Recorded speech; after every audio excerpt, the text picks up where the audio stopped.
اهلا بيكم في كبسوله جديده. النهارده هنتكلم عن شركه جديده ونحكي قصتها ونعرف القصه وصلت لفين والشركه وصلت لفين. هنتكلم عن شركه اسمها لوموس، شركه متخصصه في مفاتيح الاناره الذكيه.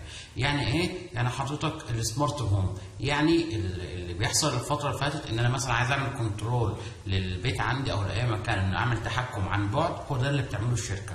الشركه دي بدات انها تشتغل في الانظمه الذكيه للاناره اكتر شغلها، او مخصصه للاناره، بحيث انه بناء على السلوك بتاع العميل نفسه او سلوك المقيم في البيت او سلوك الشارع او سلوك المكان اللي فيه الاناره، بيعمل اطفاء اون او اوف للاناره بتاعته على حسب استهلاكه، على حسب الجو بره ايه، وعلى حسب انت موجود ولا لا. سنسورز بناء على الحركه وبناء على الضوء الموجود الخارجي، بناء على كده بتشوف هل الوقت ده مناسب ان انا اشغل ولا افصل فيه.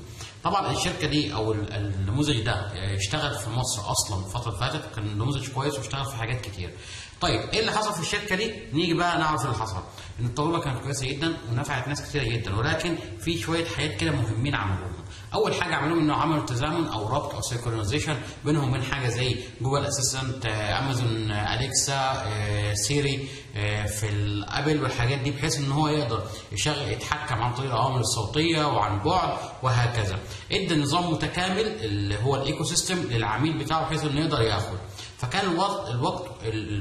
فكان الوضع كويس جدا والاداء كان كويس جدا، بس كان في مشكله ان السوق ده اصلا مزدحم بشركات كبيره. الشركات الكبيره دي زي فيليبس وهكذا، شركات ضخمه جدا، فبقي الموضوع برضه منافسه صعب جدا جدا جدا. ولكن مع البحث والتطوير الشركه برضه بدات تسمع وتعمل اسم كويس جدا.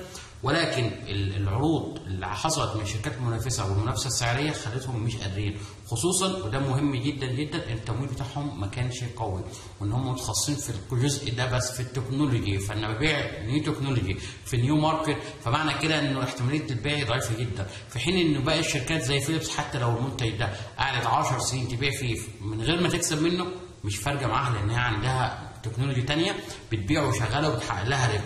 وده اللي ادى ان هم التمويل بتاعهم بدا يقل، وبدا ان هم يدوروا على تمويلات تانية، والطلب اللي بيطلب منهم قليل مش كبير للدرجه. لسه ما وصلناش لمرحله الوعي الكامل للعميل بتاعي، لسه ما وصلناش ان انا عندي عميل فاهم وعارف هو عايز ايه وبيسعى لاستخدام التكنولوجيا دي. فده برضو كان اهم حاجه، امتى اطرح التكنولوجيا بتاعتي او الابتكار بتاعي في السوق. انا لازم اشتغل، وقلتها قبل كده وما زلت بصر، لازم اشتغل تراديشنال تقليدي. انا اشتغل في اللمبات بصفه عامه بكل انواعها، بالليمون، بالكيب بتاعتها، بالوانها، بالمواصفات بتاعتها، بالاشكال، وبيع. وفي نفس الوقت اشتغل في حته التكنولوجي، بحيث ان لما التكنولوجي يشتغل كويس ابقى انا اصلا عندي الجزء اللي انا بستند عليه. ده للاسف ما حصلش، وده ادى الى انه الشركه بعد فتره افلست واعلنت افلاسها وما اشتغلتش، بالرغم انه في شركات تانية اتبنت على نفس الفكره وكملت، بس الوقت اللي هو الفرق، بس الوقت هو الفرق والتوقيت هو اللي فارق.